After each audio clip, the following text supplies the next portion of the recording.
To set up a new user in Avid Media Composer is rather simple. After you open your Avid Media Composer, you're going to see this small window.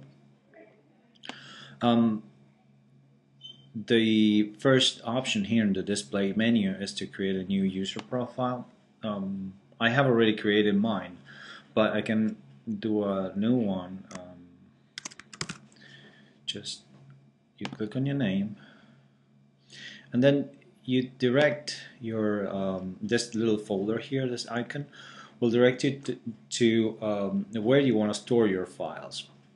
Now it is important that if you're using an external hard drive, that hard drive is firewire connected. Otherwise Avid won't be able to see the files that you're storing and won't be able to work in real time with those files. But if you do have a firewire connection to your hard drive, your hard drive is firewire connected, then you can actually create a new folder. This one of mine is here.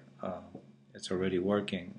It's a firewire, and you can create a folder called Avid Media Files, which is the place where Avid will store all the files, and you will see they are MXF files that that it creates, and it will be resorting to those files in order to get your project going. Okay, so I already created my user. Usually you set it up for external and you create a new project. Now your new project, we said that our format was 1080 2997, which is here at the bottom, and the rest of the formatting is the only one you could check out is the raster dimension, 1920 by 1080, but usually it's set up like that, and you click OK, and that will set up your user, right? So as soon as you've done it, your new project well, here I named it new project. As soon as you've done it, Avid will open this different folders right here. This is the project. These are the bins here.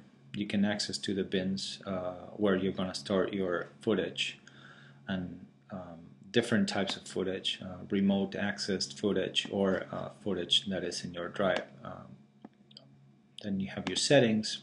We're going to talk a little bit about those settings, but mainly I want to focus now on your project window. This is the composer window, and this is your timeline where your sequences will appear. Now, how do you bring footage into your bins? Well, the first thing that you need to know is that you need to be positioned on the bin. If I'm clicking on the project folder, it's not going to open my footage. You need to be positioned in the bin, on the bin. I'm going to change the name. I'm going to name it footage. Random name. When you see this little icon here, this little asterisk on the left of the footage window, you will notice that it's not saved. So in order to save it, I click Command S, and you see that little star disappeared. If you want to save all the bins, you just click on the project folder and do the same thing. Again, to import, I go to footage and either import the files. I have my clips here. It will take a long while. If you do decide to import the files, you have several options.